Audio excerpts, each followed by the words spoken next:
welcome to the next episode of Researcher Revealed. I can't remember the episode number, so I'll put it here if you're watching on YouTube, and if you're listening, you'll know anyway because you've clicked on the episode and it has its number on it.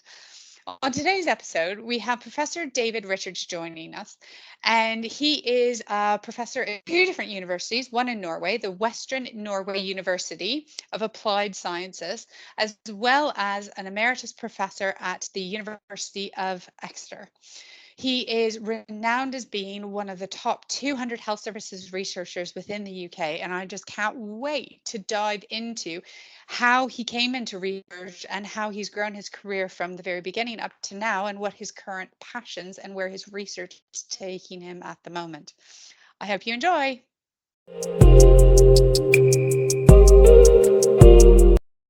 Hello, and welcome to the next episode on Researcher Revealed. This is the podcast where we go behind the scenes to learn a little bit more about the person who is behind the research, to find out why they got into research and sort of where their passion lies and what direction their research is taking. On today's episode, we have Professor David Richards. David, can you introduce yourself to everybody, please? Yeah, hi, I'm David Richards. I'm an Englishman living in France, working in Norway. I'm a professor in the University in Bergen, and also an emeritus professor at the University of Exeter in the UK. Thank you. Now, we had a little pre-talk, and you have listened to the podcast, so you know what's coming. But the first thing we like to do is just dive straight into what I call the Rapid 11. So, are you ready, David? Sure am. Perfect. Are you a Windows or Mac user? I'm a Mac user. Whoa, yeah. You're a rare bird. Completely. Everything's Apple in my house, yeah. Ooh, very cool, very cool. And are you tea or coffee? Oh yeah, both actually. Yeah, both. Oh. Yeah, I love tea. But coffee is important. Yeah. So I'm curious now, why is coffee important versus tea being something you love? What does coffee do for you? Oh, I think tea is so different. It has so many varieties, and I really fell back in love with tea after drinking rooibos for years and years. Went back into tea, and it's so so varied. But coffee's great for waking me up. So I think coffee's your stimulant of choice. Well, actually, the recent research seems to indicate that there are lots and lots of compounds in coffee which are very health giving.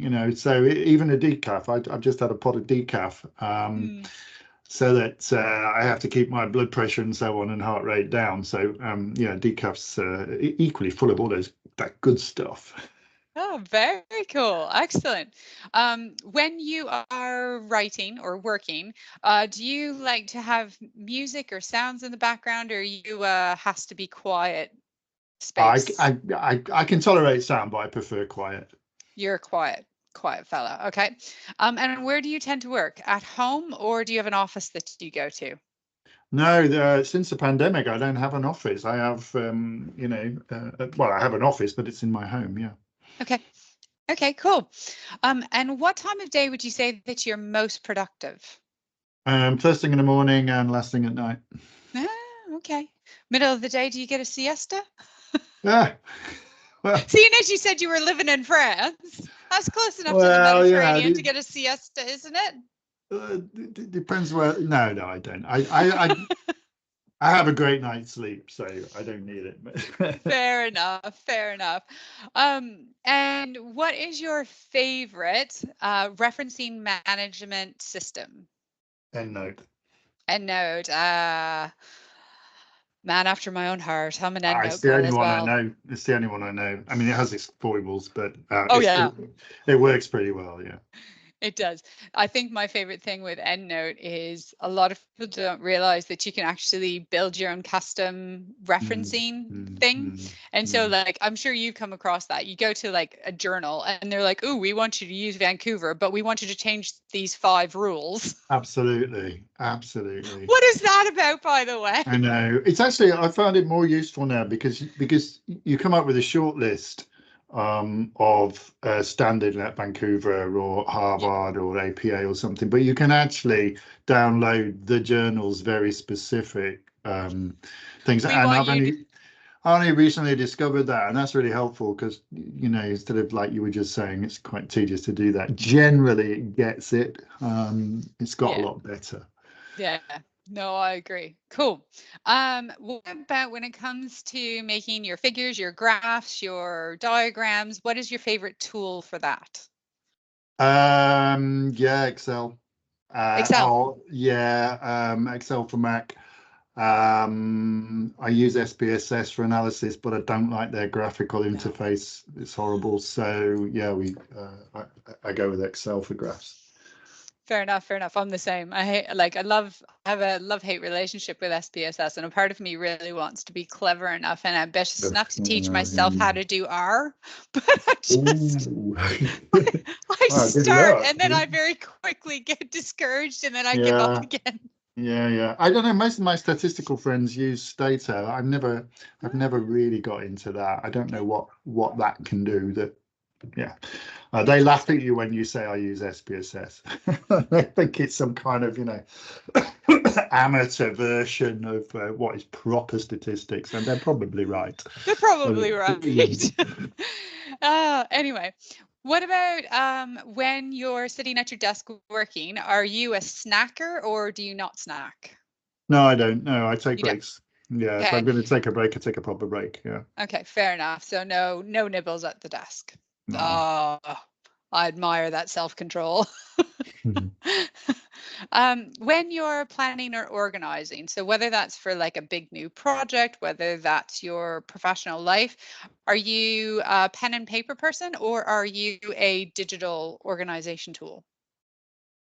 Pen and paper, I'm afraid still. I mean, of course, we have to produce Gantt charts and risk registers and all these kind of things, which exist online. But no, I mean, I have loads of bits of paper here on my desk, which I scribble on. I was just going to show you. Don't feel bad about being pen and Yeah, paper. there you go. That's... Yeah, got lots of that. Yeah. Yeah, I'm the same. I kind of do hybrid, but okay, cool. Fair enough. What book are you currently reading? I never read. What is the giggles for? Because I never read a book. What do you mean you don't read a book? I read many books all at the same time. I find it very difficult to finish. Oh, I love this question. Okay, so of the books that you're currently reading, if you were like at a restaurant at dinner, which would be the book out of the ones that you're reading that you'd be like, you need to read this? Or I'm reading this book and it's really interesting. Okay, depends who the conversant is. If it was a sort of light-hearted conversation, I say you must read Amuse Bouche, which is I have it here by Carolyn Boyd, which is How to Eat Your Way Around France, which is marvelous. Ooh, nice. Good book that. I've just got it. It's just come out, and I'm enjoying that a lot. If I'm with more politically inclined friends, I'd say, have you read James O'Brien's How They Broke Britain, or Marina Hyde's anthology of What Just Happened? I love Marina Hyde. I think she, you know, her political commentary and her sporting commentary is excellent. And how somebody can be so consistently acerbic and funny week on, week out, I have no idea, but she is. I'm going to look her up. Yeah, she's a Guardian columnist, but she's just one of the funniest people around. If you get sarcasm, because she's so oh no, I do. I get sarcasm. Oh I've been schooled. Yeah, she's brilliant. I mean, James O'Brien, he's hard at work because it's so depressing what he writes about how the establishment, you know, and the media and politics got together and did Brexit. It's just my son gave it to me, and he said, "Here, I'll read this and get righteously angry," and he's dead right. So it depends who we're talking to. Fair enough. Yeah. Cool. Excellent. Top tips. Okay, last question. Who is a researcher that you admire? Now, I knew you were going to ask me this question, and that is a really difficult one because I'm not a big fan of the hero innovator. The idea Wait, slow down. Hero innovator. So what is a hero innovator? Well, somebody that we look up to and say, oh, you were great, you made some changes, you were the your question really kind of presupposes that I will have people that I will hold in great esteem. For me, research is a team effort, and I would rather hold. In my last trial, there was a research nurse in one of the sites who pulled out all the stops to get the required number of participants into the trial from her site. And, I admired her more probably than any of these so-called great big experts. And because there were lots of other colleagues that were in the trial who didn't try so hard and, didn't achieve everything. And we're reliant on those people. So, I find it difficult, but I will say one person's name, but I don't admire him because of his research. I admire him because of his kind of political action, and that's Sir Ian Chalmers. Sir Ian has been involved in health services research for ages. He was one of the founders of the Cochrane collaboration, for example. But one of the best things he ever did was notice that a lot of research wasn't relevant to the people who either who either received healthcare or delivered healthcare. So a lot of researchers just go off into their own spheres of influence and do their own thing. And so he made this amazing statement that 85% of all research in health is waste, which is, I know. But actually, he got some evidence to show that it was. So he set up an organization called the James Lind Alliance, which brought together patients, carers, members of the public with on-the-ground healthcare professionals and asked them, what are your priorities? And they do it around particular conditions, so like dementia or diabetes or heart disease or whatever, and ask people to set their priorities. Rather than, he's a great researcher, but rather than like him for that, what I like him is that he was democratizing and trying to bring research back to the reason that we should be doing it, which is to, help people do their jobs better and help people receive. So he's always my person I admire. I met him once or twice. He's also a nice chap, but for that very one action, I think he deserves enormous applause. I love that, David. Like, I love that idea of rather than holding one person, and like, you're not the first person to say, oh, there's loads of people and it's about the team and stuff like that. But I like that, is that hesitancy to have a hero innovator and instead focusing on who are the people, regardless of their status in the research world, who make research happen and who make research good, and who become advocates, not just of good research, but research that is usable, because it's something I'm really passionate about is too. Like, I can remember when I first did like one of my very first projects around research, like way back in the dark ages, and I was looking up something for a paper that I had to write, and I was looking at publications from like the 1970s and the 1980s, and I'm like, well, they knew it then. Why are we still playing at this? But anyway, we'll get into that in a minute.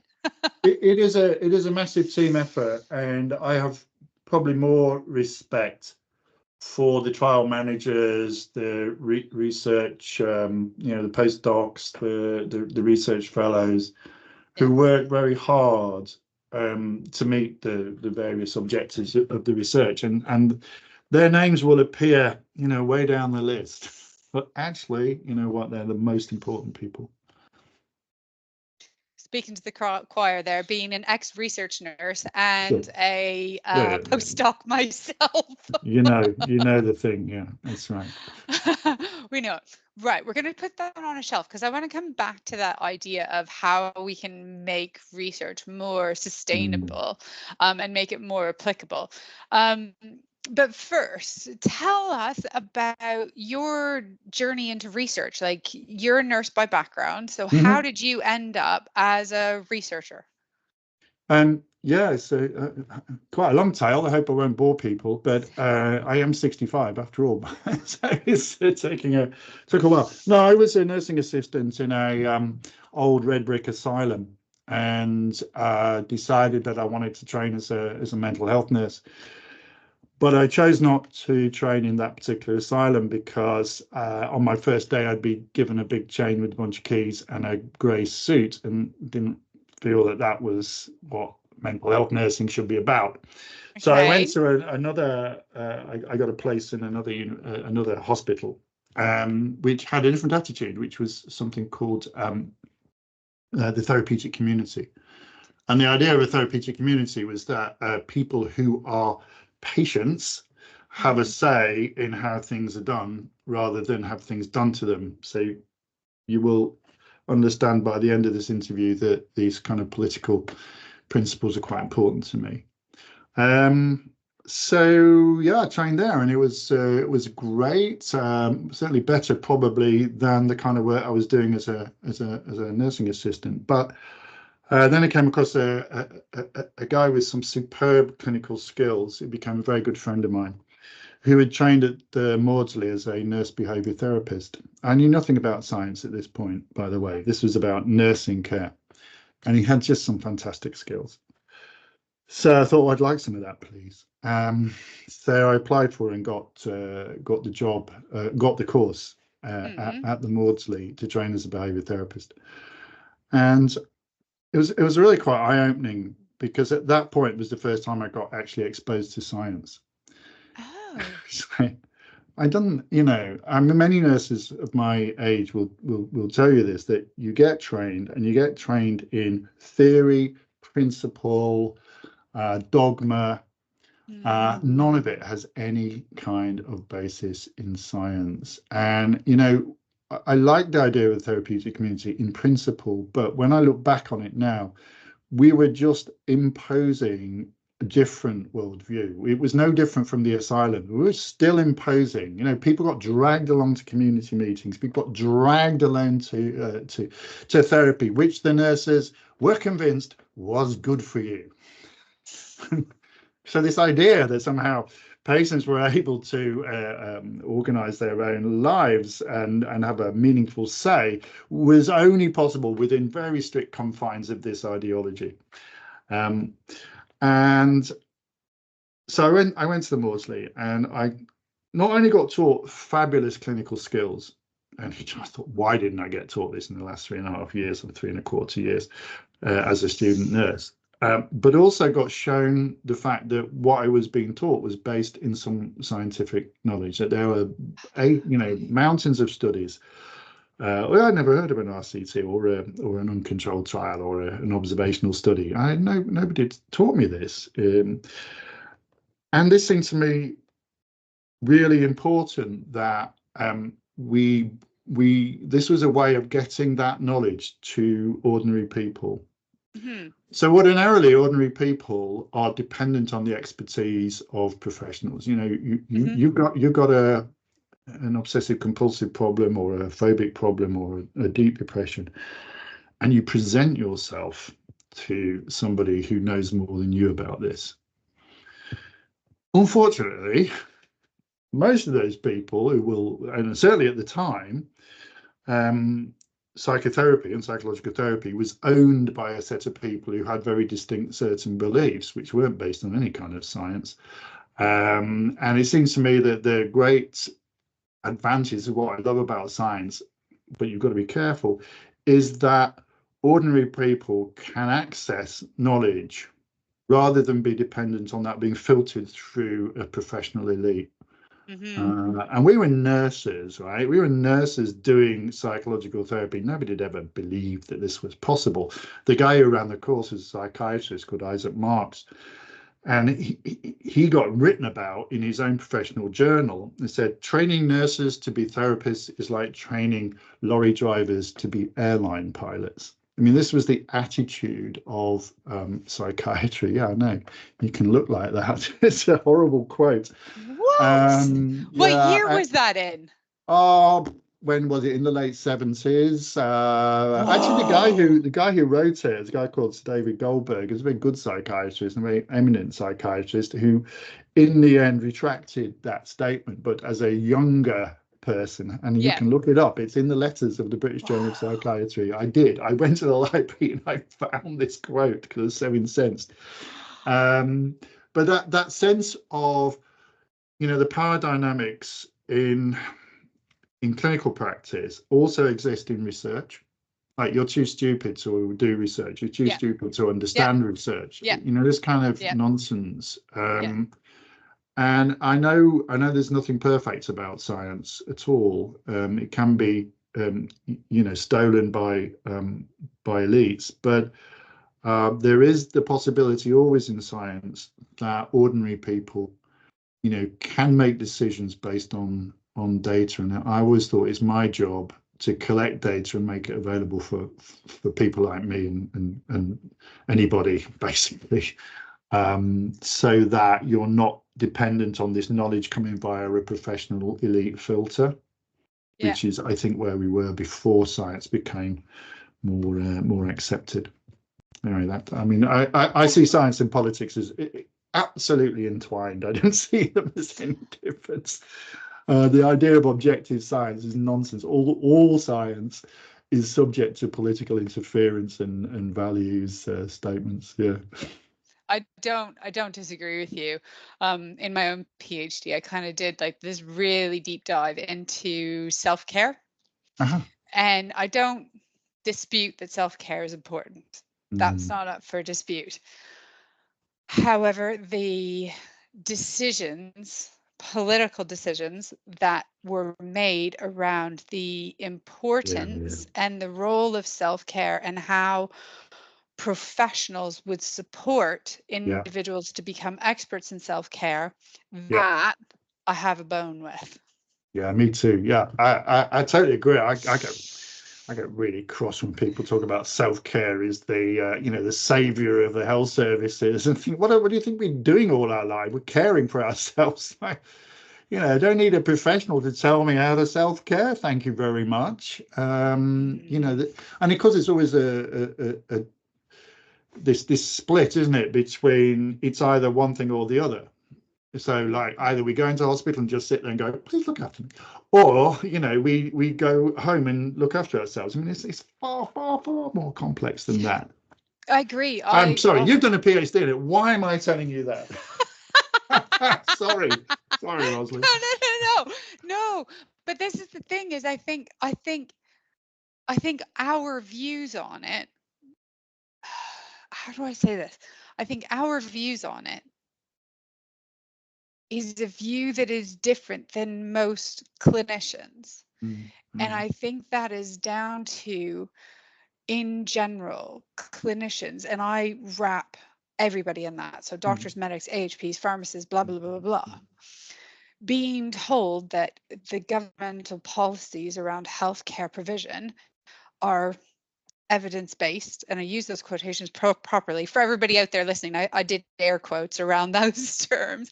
And if you dive down into how those decisions were made and why those decisions were made, they were political and financial in nature and not necessarily grounded in evidence that demonstrated their power to alter a patient's clinical trajectory. Yeah. But I don't think that's public knowledge, and I think it's kind of tied up in all these pretty bows. And it takes either a really engaged individual, whether they're doing a PhD or not, to dive down and fully grasp that. What does evidence-based mean? And I think that's something that is it's not as clear cut as I think a lot of people want to believe it to be. Well, I mean, there are lots of definitions of evidence-based, but the principal thing for me is what do individuals who have conditions or who are looking after those with conditions, what do they want? And when they're being told they got to look after themselves. What does that actually mean? What role do I have in determining? I mean, some people just want to go and be told what to do. Other people want to argue all the time and say, no, I want to try this and try that and try the other. How do I know what's the best? I mean, there's this huge spectrum. And a political decision driven by financial. I mean, I think you're right. The notion of self-care is driven by financial imperatives that with aging populations and so on, we are spending more on people's health. So if we can keep them looking at home, looking after themselves for as long as possible, we save money. Actually, the evidence seems to me that we can all live longer, but when it comes to our ultimate end, the end is pretty much the same as it's always been. What? It takes 2 or 3 years. You can live to 85 rather than 75, but the 85 to 89 is the same as the old 75 to 79. And you still need the same care. Okay, we've got an extra 10 years, but you're not burdening any health services. You're not requiring special self-care stuff there. You're just living, and that'll do. Yeah, exactly. I think for me, my passion as a researcher, I think, has always been about altering the steepness of the morbidity curve, because I agree with you. You're not until they magically cure death, are kind of unavoidable. It's gonna happen. Part of life. Death is a part of life. Yeah, it's part of life, and I think the more that we can have research that's about shifting, instead of having this, so a gradual, slow decline in your ability to live, you have a much more flatter curve that then just suddenly goes quite steep. So you live well for longer, and then the inevitable happens. But you will because you're need not going to stop that inevitable. We're living 10 years longer than perhaps you would have done. So with joints wear out, you're going to need very sophisticated medical interventions. That is not going to be, you won't get a new knee by self-care. You won't get a new hip by self-care.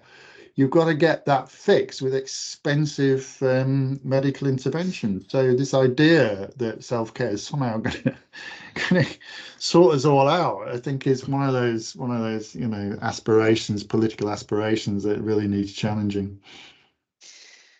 Right. I'm going to draw a line under self-care, because I could talk about that forever. Sure. Okay. And that's not why I invited you on. No, I didn't even know I was going to talk about that. There you go. You got that out of me. Well done. But this is the thing I love about the podcast, is it is just a natural conversation that we end up happening. And as much as you kind of have an idea in your head where things are going to go, sometimes you get to take turns that are surprising, but yet interesting. So for you then, just to bring us back around, the introduction of research was more about your training pathway and certain individuals who started to filter in or embed this idea of science into how you nursed people. Okay, so that's where we got up to, and your desire and your belief that in general, as a researcher, our true power lies in providing informative and understandable data sets to the people, so that they then have more power to guide those conversations with the professionals. Okay, that's an ideal. Not sure it's always true, but yes, ideally, as patient and carer accessible information where people can make those kind of decisions and then have informed conversations with clinicians. Yes, absolutely. And also what the clinicians are doing and suggesting. That's important, because so many times clinical practice is based on history and hearsay, and not what people should be doing. Yeah, agreed. So you fell in love with science, you wanted to make it happen. Then for you, how, just in a really quick nutshell, how did you go from newly graduated nurse who understood and believed in the power of science to where you are now, as a leading researcher and Professor Emeritus? Like, connect Yeah, the okay. dots just Well, quickly. yeah, sure. I had to get a bachelor's. I had to get a first degree because nurses didn't get any academic qualifications. And this is really, really strange, that you might have really excellent clinical skills, but those clinical skills had no currency in academic life. So I knew that I wanted to do my own science. So I had to go and study at night school, on my day off and things like that to get a degree. Then I had to get a PhD, which again I did on my own. I didn't get any funding for Wow. that. So and then, I was actually working as a counselling manager for a building society, helping people who've been involved in armed robberies, when I did my PhD. Excuse me. And I thought, well, there's, universities is where it's at. I've got to get into university. That's if I want to do some research on my own stuff now. I've got my PhD. I'm ready. Hooray. I had to take a massive pay cut because all that experience, clinical, managerial, organizational, all that, none of that counted in universities. Your entry qualification is a doctorate. And if you don't have a doctorate, you can't get involved in research. So I had to take very large pay cut in order to get into the academic sector. And I still cross at the way in which universities don't understand life experience and have these stupid, rigid criteria. And it's even worse in Scandinavia than it is in the UK, for sure. Like, they set them at national level. But yeah, so I became a research assistant. And actually, I'd had a brief period at the Maudsley for 2 years as a research assistant. And 10 years later, I was still a research assistant, having got a degree and a PhD and all that, organizational, managerial, and so on experience outside of the health service, which is really important, that you've got a bit of time, outside of this closed world. But anyway, I did okay. I mean, got in there. But one of the things I do when I employ people, I always try to look for the other things in there. The worst kind of thing to do with me is present a perfect CV of how you got to where you got, because I will probably not employ you.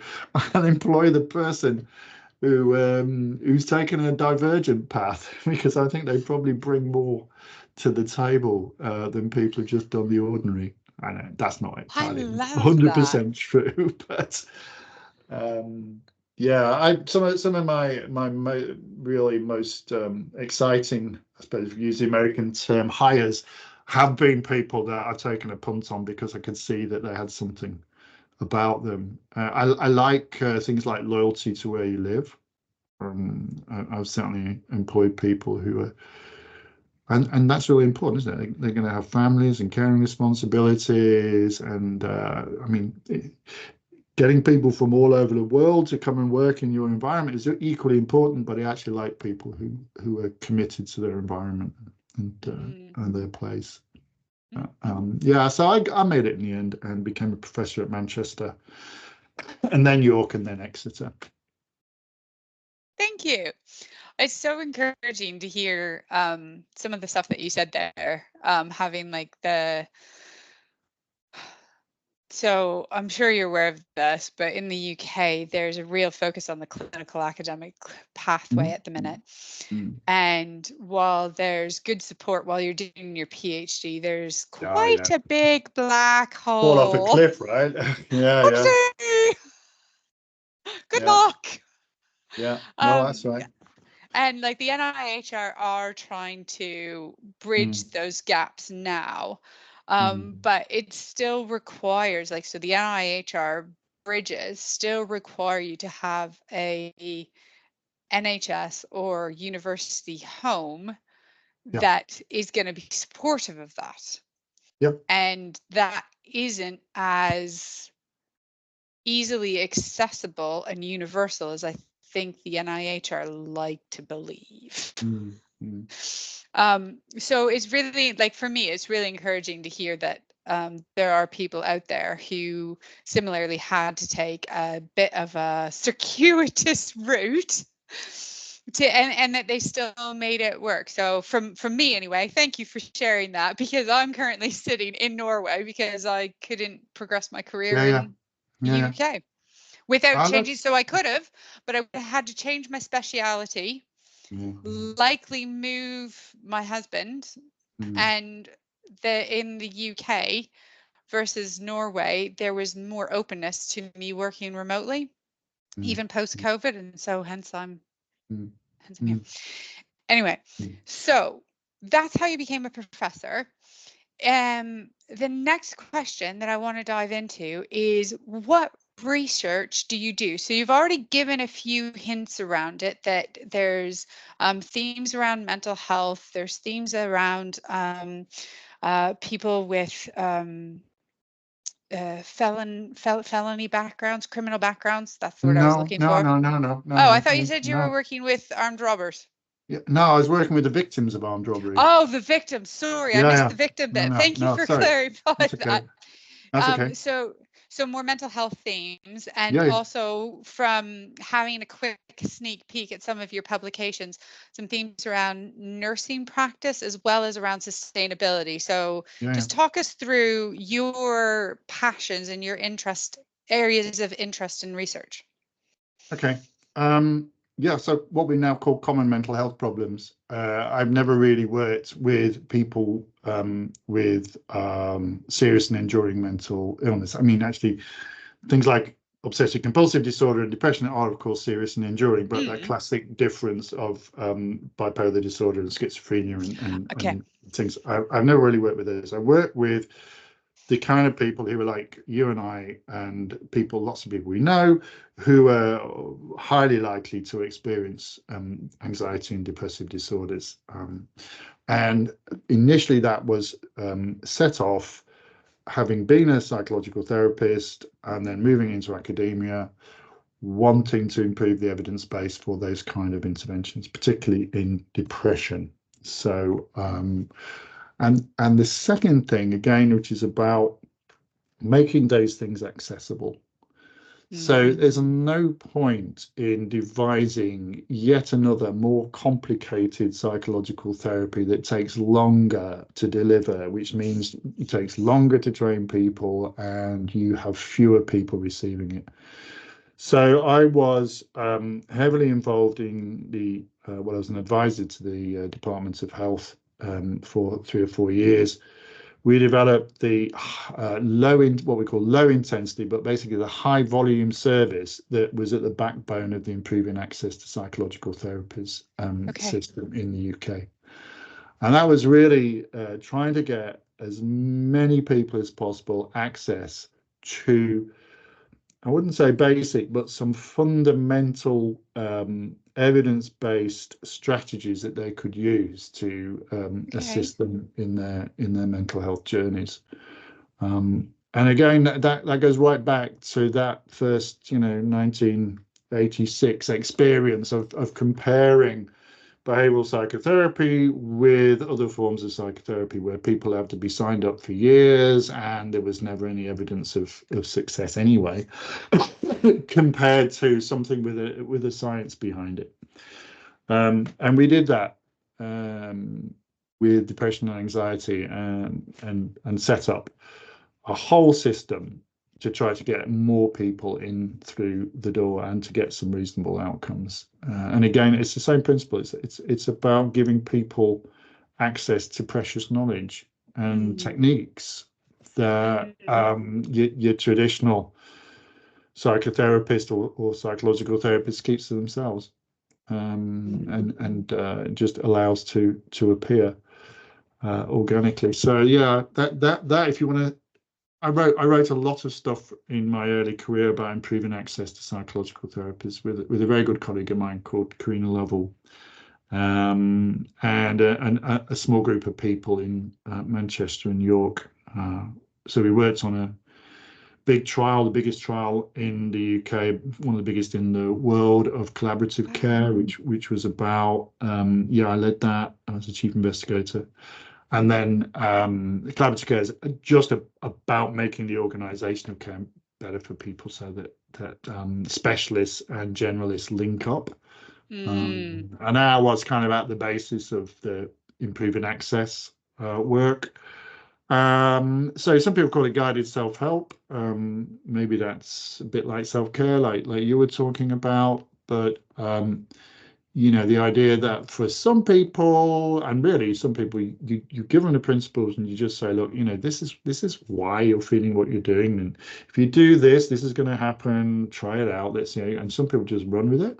Some people need a lot more support. But the assumption you make is that people are competent initially, rather than that they're going to need loads and loads and loads of assistance. So we did the same job with a low intensity intervention called behavioral activation, which we trained people without traditional qualifications to do that. It was very successful. It was at least as good as standard cognitive behavior therapy for depression.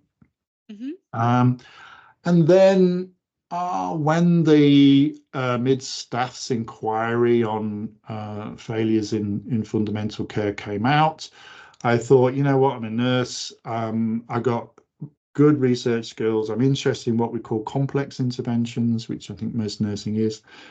Let's see if I can, you know, do some work there. And pretty much since that time, that's what I've been doing. Okay. Including a big trial in COVID. We did a big fundamental trial in COVID. A bit of a shift then, more towards nursing practice. Well, but I think not really. I mean, because I think a lot of the people who were doing those mental health interventions were nurses, not all by any count, but some were. But it was just like, well, look, if you've got skills, you should use them where the needs are. It's a bit like going back to Ian Chalmers. You know, Ian Chalmers trying to find out what people are bothered about, and there it was. You've got the Staffordshire mid-staff report saying nurses are neglecting people. They don't know what the systems are to deliver their fundamentals of care. So I ought to be able to use my research expertise in that area. It's a need. It's a glaring need. So that's why I did that. Okay. Very interesting. So for everybody who's listening, in the episode description, whether you're watching it on YouTube or listening to it via a podcasting platform, I've gotten a couple of David's top publications, so you kind of start diving into his research there. Just looking at the time, the other thing that I'd really like to go back to before we run out of our hour time is that idea that we started discussing during the Rapid 11, and that it started to pop up. So in the NIHR stuff, which I'm a little bit more familiar with because that's where I look for all of my money at the minute, there's a influx or it's come in. It's all of a sudden just popped up this idea around sustainability and sustainability within healthcare, sustainability within patient care, hospital running, but also in how research is doing. And we were kind of talking about it from the point of view of we've all, I think pretty much anybody who's ever read a research paper has a story of, oh, I read this paper from 1912 and they'd figured it out, but we're still not doing it. What's happened here? So just a little bit more around for you, what does sustainability in research mean? Yeah, well, okay, gosh. Well, sustainability, generally people think it means environmental sustainability, but it means much more. So you've got social sustainability, which includes education and clinical practice and so on. I'm presuming you probably mean the environmental side of things. No, I want to know your definition of, no, I don't want the general definition of sustainability. I want to know for you, what do you define as sustainability? Well, there's only one game in town at the moment, and that's climate change. You know, and we've got to be able to deliver healthcare to people and deliver science to people that does no further damage to the environment. That is a massive, massive challenge. So my own work, I used to be president of the European Academy of Nursing Science, And we used to, or we still do, run an annual summer school for PhD students. So that's bang on social sustainability. We're trying to get people from all over Europe to talk to each other, to understand not only the science of complex interventions and their scientific methods, but also to understand what it's like in Finland compared to what it's like in Portugal, compared to what it's like in Lithuania, and the commonalities and differences of experience. And some of these people, by going on these summer schools, make lifelong friendships and collaborations. Think about it, though. We hold these summer schools all over Europe. People have to travel. And we were interested in the environmental footprint of this kind of activity as an exemplar of academic activity. And when you start reading this stuff, you realize what terrible citizens academics really are. They hop on aeroplanes without thinking. They go and stay in 4-star hotels, or if you go to a conference in America, in a resort, which is, decimating the environment. They eat beef, which is the worst thing you can do. So loads of academic behaviors. You would think, wouldn't you, that academics might be one of the groups of people who kind of get environmental and climate change, but their behaviors are the opposite. And so we did a paper on this and thought, well, what's the actual footprint? And the footprint of one of these summer schools varies between every day you're there, you're using twice as much. Your carbon emissions are twice as much as the average, to something like 5.5, 6 times the average, all depending on where the event is. So if you hold an event for European scientists in the middle of Europe, you shrink the environmental impact compared to if you hold it on the periphery, geographical periphery. Problem with that is that people on the geographical periphery feel that they want to have an opportunity to showcase their efforts and to do their thing. So you've got that social sustainability head to head with environmental sustainability. And of course, we could all go online. We could all do that. Most academics think that whilst you can do some things online, like this conversation or a meeting, actually, one of the key things is the offline conversations that So actually being in a place, and that's particularly true for these PhD students who really benefit from socializing and having lunch and going out and eating in the evening and just chatting generally during this time. And it's a big problem, I think. It's a really big problem. And if you look at the sort of targets that the EU or the European Union has set, one of our summer schools was producing 16 times more carbon emissions than the target in 2030 for the European Commission. So, I mean, this is not a small issue. So we wrote this up, but then we thought, well, it's all very well being highly negative. What can we do about it? So we devised a behaviour change programme.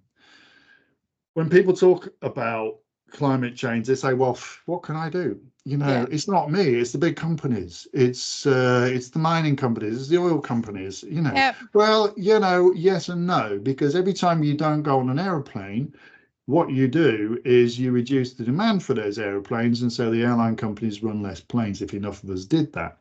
Every time you eat a plant-based diet, that means less people are farming cows. If you go and stay in a hotel that has 100% renewables policy for its electricity, you're going to make that hotel successful and another one not. There are things we can certainly do all this stuff. So don't give up. And so our behavior change program or model is about who can do what. So you need opportunities. So our organization, for example, needs to run summer schools in places that people can get to by trains. Well, most people won't get a train because they don't know about that, because they're so used to hopping on an airplane. So then you've got to do a job around motivation and capability to inform people, okay, and it costs more. to get a train than a plane. Yeah. So, okay, so can we refund the difference between those two modes of transport? You know, for example, there are things that organizations can do which facilitate individual behavior change. And that's where I'm at the moment. I think I'm, you know, I'm 65 now, and I'm going to probably throw the rest of the next 5 years trying to make academic organizations wake up to their responsibilities and individuals to wake up to those responsibilities, because otherwise we're screwed. Well, I think it's really interesting. So I think like myself at the minute, because I'm living between two Yeah, I different know. countries, Yeah, I, for lots of reasons, I have started looking for different ways to get to places, mm and trying to take the path of -hmm. least resistance, but also with an eye on the impact that has. So, you know, there's been times where it's been possible and actually more feasible, because of where you're going and the inevitable stopover in Amsterdam or the inevitable stopover in Yeah, London yeah, or yeah, yeah, yeah, yeah, yeah. wherever that hub is, that actually the second leg of the trip, instead of being a flight, will be a train journey. Sure. Um, because but I mean, it was a personal motivation that had me do that. It wasn't anything that anybody encouraged Yeah, me yeah. to do or that I Well was done. refunded to do. Yeah, yeah. But No, great. for me, I did it because it actually cost me less time, Mm. because the flight connection would have been a Oh, yeah, much longer yeah, yeah, yeah. layover. I know. You know, Yes. you have, so like Yeah. the trip I'm thinking of, I flew from Norway to Aberdeen, so it was an hour flight. It's a bit of a long swim across across the channel. Um, and then from Aberdeen, I took a train to Edinburgh. And if I wouldn't have taken the train, and I would have flown from Aberdeen to Edinburgh, which was a possibility, it would have actually meant an additional like 4 hours onto my travel day. And instead, because I took the train, I got to see a little bit more of that part of the world because I hadn't Absolutely. been there before. And I arrived earlier in Edinburgh, which then allowed me to explore there as well. So, Yeah. you know, I did it for selfish reasons because I like exploring and seeing places. Oh, no, But no. but I agree with you that I think, you know, if these meetings were, and if institutions were making it more beneficial for people to travel, in a more economical way, I think a lot of people would be interested in that. But I think, again, being a bit of devil's advocate, a lot of nurses, especially nurses who are more on the research curious phase, and so maybe they've only done an audit or a service evaluation, and somebody who's research positive has encouraged them to go and present it somewhere, you know, they have to fight so hard for any time off. They usually have to take it as personal leave. They have to fund the Absolutely. Yeah. trip themselves. Yeah. And Yeah. so Yeah. I think there's a bit of a delicate balance, and I quite liked through COVID, and some places have held on to a degree of hybridness in their conferences to make it more accessible, not just for like there's obvious Yeah. environmental Yeah. and sustainability No, no, no. implications to But that, but also it increases the inclusivity I was of about to the use that event as word. well. Yeah, I was about to use that word, inclusivity. Absolutely right. Academic conferences that have been part of this exclusivity model, Yeah. and we ought to learn better than that. So not only is it better for the environment, it's also better socially and politically. I quite agree. But I mean, what you just did there on the train, I don't fly anymore unless I absolutely have to. So I made a commitment a few years ago. I am flying next week because I can't get from London to my workplace in Bergen in less than 3 days if I travel overland. I mean, I hate myself for it because it feels like it's against my principles, but I couldn't get to work otherwise. So, Yeah. Yeah. and then we also have a family wedding in Canada, and so that I exclude those kind of things, but I Yeah. shouldn't be doing it. But I don't fly for leisure purposes, so I don't do long haul holidays, and that's for me to decide. But like if you're running a conference or an event, you should be presenting, this is part of our behavior change model, the organizers should be presenting the participants with those alternatives, with the fact that actually, you know what, get on the train at Aberdeen and go to Edinburgh. It'll take you less time, it'll be better for the environment, and it'll be actually quite a nice experience. So that's what we mean by capability. Like people don't know. And so you make it possible. And then you got to motivate by people by saying, give them the data. If you fly from Aberdeen to Edinburgh, you're going to emit these many carbon greenhouse gases. You get a train, this is how many you will emit. And then, that combination, it's a familiar model. It's called a COM-B model, which is being used in all kinds of behavior change strategies. It's about capability, opportunity, and motivation. And we've got to work really hard at those three things. But I mean, you mentioned research curious nurses, for example. All people at the beginning of their research career, everything about promotion is based on making international contacts, going to conferences, making presentations. It's universities that need to think about that and say to people, actually, we do not require you to do those things in a way that harms the environment. We can find other ways to do it to help you. Like, we will pay you more expenses. So, for example, the University of Ghent does not allow people to use an airplane to go to conferences under a certain distance. They've got like a 800 or 500 kilometer radius. In fact, not only do they not pay expenses, they actually charge you. They fine you, if you like.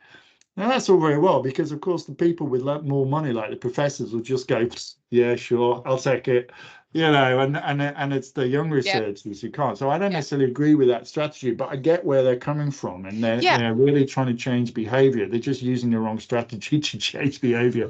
They should actually be incentivizing, not punishing, and punishment never works. I'm behaviorist. Punishment is rubbish. It's reinforcement that works, so they should be reinforcing good behavior. So there's loads of things that we as a community can do, and I just highlight one community for your listeners and so on. It's called the Nurses Climate Challenge group. If you just type in Nurses Climate Challenge Europe into Google, you'll come across a network which you can join. And that's more about nursing practice. So how can we? I went by train. I was at a conference in Antwerp earlier this year where somebody was presenting going away from single-use specula, and going back to stainless steel ones and autoclaving. And she calculated the saving in greenhouse gas emissions, which was enormous, because she looked at the lifetime of these things that nurses were using, and sure, it takes more to make a stainless steel speculum, but if you look at how much oil and stuff it takes to make a plastic one and how many times you throw it away and all the rest of it, the savings in environmental costs were phenomenal. So she was doing a poster at this conference. So nurses are starting to challenge ways in which our practice is being developed around the single-use throwaway world, and that will make a difference. Well, and I think exactly that. I think like you said, it's sort of the beginning of our sort of sub conversation talking about sustainability. Is there are multiple aspects to it, and I think there's the sustainability of your research. So you talked about that and how you kind of fell in love with research, and your passion for research is about making it so that whatever you're researching is something that the clinicians want or need, and that the patients want or need, rather than I've sat in my office as an academic for the last 12 years and wondered why the sky is blue. So let's do a study about why the sky is blue. And like, it's really, I find it really interesting, because having developed and become a PhD, I just find it fascinating what people can get PhDs in. Mhm. You're And right I'm there. not saying that those PhDs don't have interest or value. You know, I was listening to YouTube because I watch a lot of stuff on YouTube because I find it really interesting.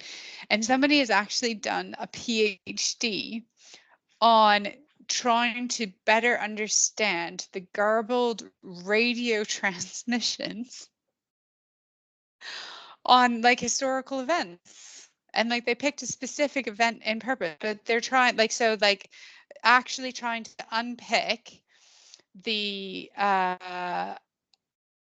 publicly accessible radio transmissions of the moon landing. And somebody has a PhD on like 3 sentences. And I'm like, I'm not saying it's not valuable, but Well, it might not be valuable. I mean, you know, you might be right. We can all be critical. I mean, I think as nurses, we're in the world of applied science. Exactly. That's what I was just getting to. Is I No, think you're right. You're right. It's applied science. But the question I would ask the guy who's or the person who's doing the radio transmissions is who paid for that. You know, if it's public money, tell me, as a taxpayer, am I getting value for my taxes by funding your PhD? Or should I not be expecting my taxes to be spent on things that might benefit me more than just idle curiosity? Yeah. And I would defend that rather strong opinion as to the end of my days. You know, we are all paying for this. Yeah, and I think that's, to me, one of the real hidden values, I think, that even through the ages, I'd say, has always been underestimated about nurse research, is that we are the experts of applied science, and whether Well, or we should not be, Rosalind. We should be. we should be, we should I be, don't think we but are. We should be. but no, we should be. But I think there's been loads of barriers that have stopped us from doing that. And I'm hopeful now with some of the things that, at least in the UK, as well as some other places, like they're trying to encourage more nurses to be involved in research, to become those experts in applied science, because that's what we are. That's what we are experts in. And we are, like, I speak to nurses, and even like I think about what propelled me into my PhD. It was when I saw that the evidence and how I was being taught about self-care wasn't working, because the self-care model that I was being taught was, if you approach the patient in the right way, if you spend time, if you use their language, if you educate them, magical things will happen. And I did that. And I came across the patient group for who that didn't work. And I wanted to understand that more. And that's how I ended up doing my PhD, because I'm like, there's that evidence guideline, those policy driven decisions that are pushing more and more responsibility onto people who are ill is not working. And so how can I better understand it so that I can be part of the solution, rather than continuing to label patients as non-compliant or non-adherent, because they don't care for themselves, but they are caring for themselves. Yeah, you have that attitude towards wanting to make a difference, and unfortunately, I think there is an awful lot of research waste in nursing. It is a separate topic where people are actually doing endless observational studies of phenomena, but are not linking that to activities to change people's lives for the better. And that's no different from studying radio waves from the moon landing, or asking why the sky is blue. If you don't take that knowledge and take it into the applied clinical field, develop an intervention, pilot test it, try it out, try to make people's lives better. It's no good just stopping at the observational. There's so much nursing research is just navel gazing. Yeah, I totally agree with you there. The amount of studies that I've read that are like, what is the lived experience of blah, blah, blah disease? And it turns out it sucks. Yeah. Guess what? I remember, reading and discussed a paper about what's the lived experience of parents whose children have died. So what do you think it's going to be like? What? You, I don't need to know, unless you're deliberately setting out to ask the question, how can we help those parents? Yes. What can we do for them? Yeah. And that wasn't what the paper was about. It was nothing about that at all. And it was sickening to think that people had spent all that time and interviewing people in great distress and coming out with nothing at the end of it. And I think that goes back to what I was saying about that sustainability decision is research needs to be about taking that next step, not just describing a problem. Absolutely. But actually, what are you going to then do about it? So the Yeah. why, the so what, then what next? That's right. Questions Exactly. rather than just what color is the sky. Yep. So that being like one aspect of sustainability. Then I agree with you as well, like the climate change around like nursing practices and well, not just nursing practices, let's be honest, medical practices in general, and how we can decrease waste within our healthcare systems and make that more sustainable. And then finally, if I'm understanding what you were saying, is that whole research behavior in how we disseminate, how we network, how we collaborate with each other as well, and making that more sustainable. It's a tough one. Every time you go to a conference somewhere, 75% of the emissions profile will be down to travel. So there's a lot of greenwashing going on. A lot of people saying, yeah, we're choosing these nice hotels, we're using electric buses to get to the conference venue. It'll make a 5-10% difference. It's about how you get there. That's the issue. And do we need to get there? And how often do we need to get And how there? often? Do you need to go to 12 conferences a year? Well, if your boss says, yeah, you do in order to get promoted, that's what you'll do, So, and it's like, I love what you said about nurses not having enough time.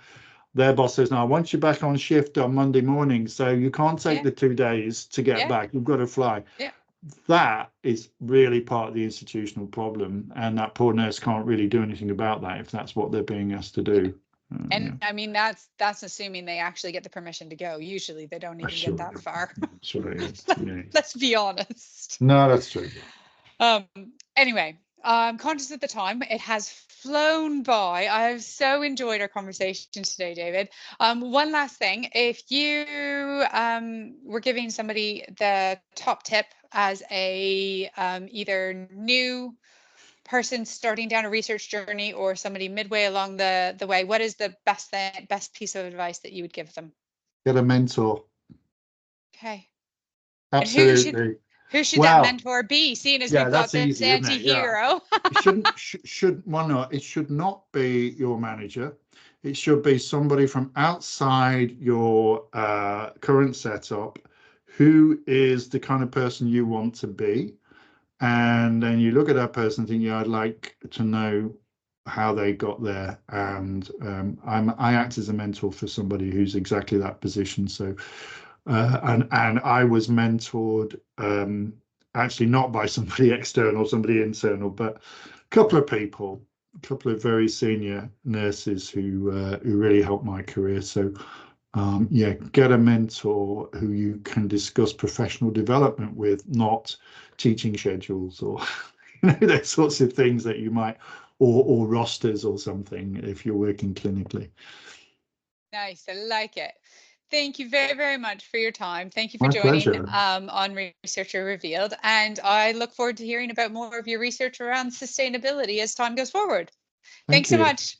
Bye-bye. Bye. Don't go away. Up next, we have the top 3 takeaways from this week's podcast by Dr. Rosalind Austin. One of the things I absolutely love about doing this podcast is how fast the time goes when I'm speaking to the guests. David was no exception.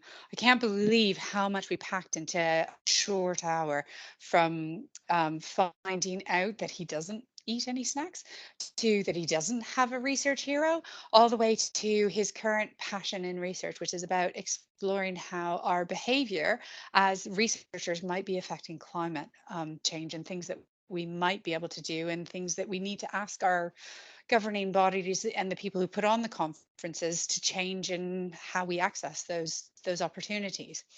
So let's get into my top takeaways. The first top takeaway, which I found intriguing, was don't have a hero innovator. Now, everybody who's been listening to this podcast now for since the beginning, probably about a year by the time that this episode comes out, knows that at the bottom of the Rapid 11, I always ask the question, who's your research hero?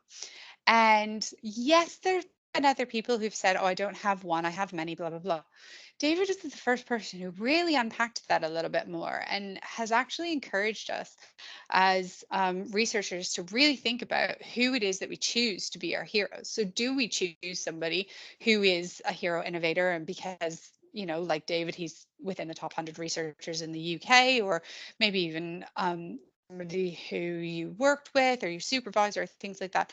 But actually, who are the people who make research happen? And yes, sometimes that might be the lead in the project, but other times it might be, like David was saying, like the postdoc, the research nurse, the trial coordinator. And so he chooses to actually have his heroes being those people who actually make research happen. That's my top one takeaway, is to really think about who are your research heroes. Takeaway number two. Oh, before going on to takeaway number two, in that, who are your heroes? He asked me offline after we stopped pressing record to make sure that I mentioned that something he and I are connected with. So the Chief Nursing Office of England, as well as the NIHR, have put together a couple of really key documents and supportive elements on a website called Future NHS. And I'll put the link in the description. You will need to sign up for an account. But once you sign up for an account, there's a particular section that he wanted me to point you towards, especially around developing yourself when it comes to your research skills as a nurse, AHP clinician within the NHS. And that is a course that is called the NIHR Research Masterclass. And I will put the link in, but in order to fully access the link, you will need an Future NHS account, which will be all linked and explained in the episode description. So that's wrapped into a hero and how you can develop yourself to become a researcher. Right. Now, try again. Research takeaway number two is that to become a researcher, you need an academic currency, and often that cost isn't free. And I think he shared through his research journey, and it was related to the time period in which he was going through it and the amount of support or lack of support that was around it. But even today, where we've got the NIHR in the UK, we have much more supportive measures being instituted around people developing into researchers as clinicians. I still know of many people who don't have a paid or fully funded PhD.